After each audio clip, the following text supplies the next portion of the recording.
So instead of talking about something that I didn't promise, I'm gonna actually talk about what I promised you. Today I'm gonna show you how to properly powder mine. Now, first of all, what is powder mining? Well, we've had it in the past in the guide with nucleus runs. Powder mining is nothing more than just mining a lot of hard stone and getting treasure chests.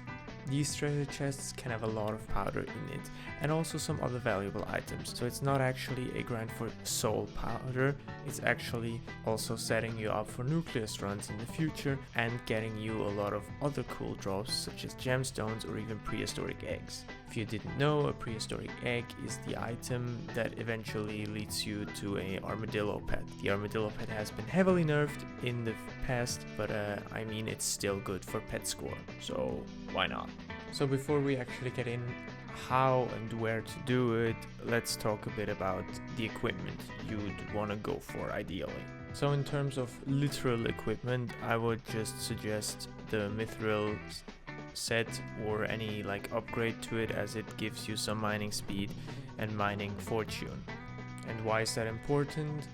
Because your mining speed needs to be above 1500. Hardstone has an instant breaking requirement of 1500, and it's gonna be annoying if you can't really one-shot it, so that is almost a must. Now if you do happen to be at 1450, it's still doable. It's just gonna be a bit more annoying, but everything below 1400 I would just suggest waiting on actually going for this powder and just getting more mithril powder and investing some in mining speed. Also, a pet that can give you a real helping hand here is the silverfish pet, as it has a perk that gives you mining speed 150 at max level. However, your pet needs to have the legendary rarity, so it's gonna take a while to get the enchanted or super enchanted eggs you need for it, or you can just upgrade the pet at cat. Doesn't really matter, it just needs to be legendary. Now, why do I really suggest going for that pet is because while actually powder mining, you're primarily gonna break hardstone.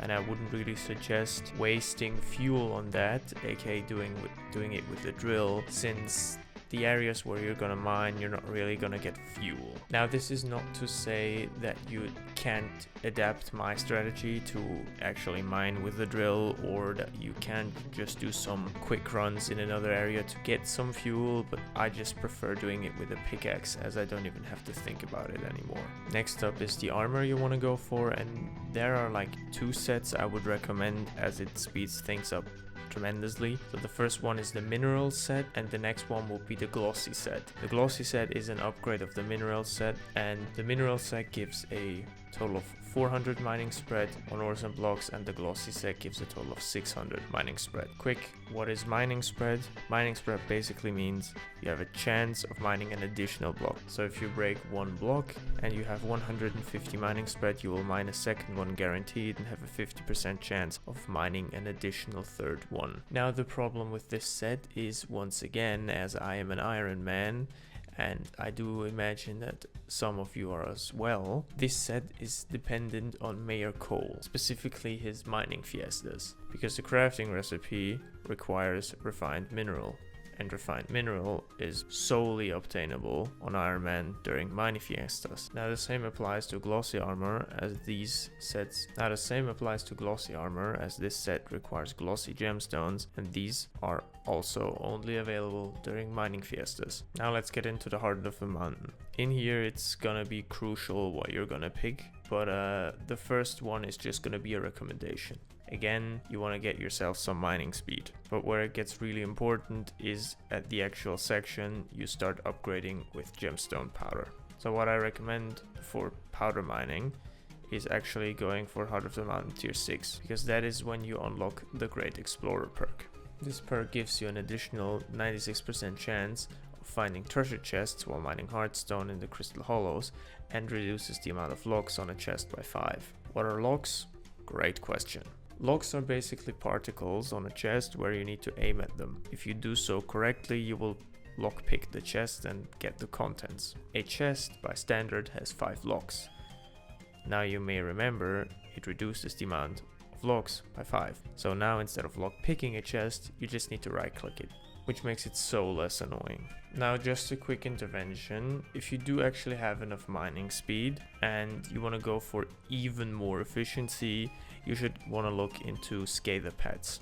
The Scather Pet gives you a bonus chance of finding treasure chests, and at legendary it even doubles your gemstone powder. Now the problem is, Scathers are really hard to spawn, and then again, really rarely do they actually spawn the pet. Since I don't actually have the Scather Pet yet, I can just tell you how you would actually find a Scather. So there's this 1 in 600 chance for a worm to spawn when breaking hardstone in a tunnel. So in a 2x1 tunnel, or I think a 3x1 still counts, but you want to go sure and do a 2x1. Now upon a worm spawning, there's a 20% chance of that worm actually being a Scather. This chance can be somewhat increased by Enderman Slayer 9, but I don't really think you're that far into the game and still struggle to actually obtain a Scather. And the actual spawn rate, so the 1 in 600, can be upgraded by talking to the gold essence merchant behind me, Marigold. Now once a Scather actually spawns, you're just gonna need to hit it. It can give you a variety of fine gemstones, dwarven oak block brands, but most importantly are definitely the Scather Pet. Now there's a 1 in 416 kills chance to get a rare one, and for the legendary it's a 1 in 2500 kills. So it is really rare. So the strategy normally would be to increase your magic find to as high as possible. I don't really know how to do that. Again, that is not a guide, but just think of it this way. You want to maximize that number to the highest point possible. Quick, what is magic find if you didn't know? So magic find is basically your luck. If you have 100 magic find, most of the drops that you can receive will have their chances doubled. So the more magic find, the higher the odds of actually dropping a Scather Pet. Now let's actually get into where you're gonna powder mine. So I'm gonna suggest 2 regions. One is kind of like temporary because you only need a few items from there, and the other one is where you want to spend most of your time. So the actual first thing I would go for is the magma fields. If you didn't know, the magma fields is a zone that is below everything in the crystal hollows. So wherever you are, if you dig down enough, you're gonna eventually enter the magma fields. Why is this so important? Well, in the loot table of the treasure chests in the magma fields, there's a chance of you actually getting yogis.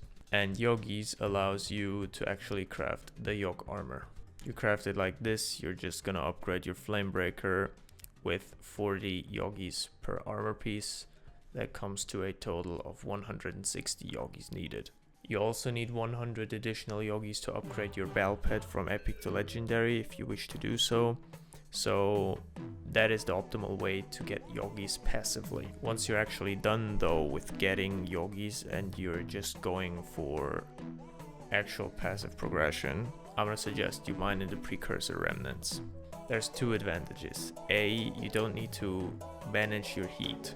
That either means you wear heated armor and therefore are immune to heat but miss out on the mining spread you get from the other armor sets, or you just carry around ridiculous amounts of water bottles in order to keep your heat under control. And the second thing, the one I already touched upon in my Nucleus run guide, if you didn't see that, check that out, is that you actually get automaton parts. Now I know it's faster to kill them manually if you have the proper setup and the proper items, but think of it this way, it's passive, because right now you're still going for gemstone powder. So most of the lobbies you're gonna enter, it's already gonna look a bit like this, because people are constantly either powder mining or clearing the ways in order for them to farm gemstone. So don't be afraid of this, there's enough hardstone around to still drop lots and lots and lots of treasure chests. So eventually you're gonna get your first few treasure chests, and if you have the Badline Client or Skytails, you can actually get yourself a little add-on over here to give you a few useful informations. So the double powder event actually doubles the gemstone powder you get out of these chests, which is really beneficial. And it also tells you how many chests you get per hour and how much powder it is per hour. It's just something for people who like statistics, and I do happen to like statistics. So in the end, that's pretty much everything that is to it. Now, since that you have the basics, let me give you some tips what to actually do with the powder you get. So what should be obvious is the first thing you want to actually go for is Great Explorer. Again, it gives you more chests and they're less annoying to open, so that is a straight improvement. Now the next thing anybody would suggest you is Powder Buff. Powder Buff actually just multiplies all power from anywhere you get, which is also going to be beneficial once you eventually going to start getting glaciite powder and actually come back to mithril powder. Also, some cool things to consider is Mole. It gives you additional mining spread, Gemstone Lover, which gives you gemstone fortune, Fortunate Mine Man, which gives you a bit more fortune, and Professional, which gives you mining speed on gemstones. Additionally, since I forgot to mention this earlier, you can also buy Efficient Miner, but this will cost you mithril powder. So the strategy again is really simple. You just want to mine pretty much in the precursor remnants. You want to get as much mining spread as possible. You want to have 1500 mining speed or more, and you want to have the treasure finder chest perk maxed, and in the best case, Escape the Pet. So that was it. Again, a really quick tutorial. I just thought I'd owe you guys this one. And since that's already been it, I hope you enjoyed. Leave a like, leave a comment, subscribe, follow me on Twitch, and have a good one.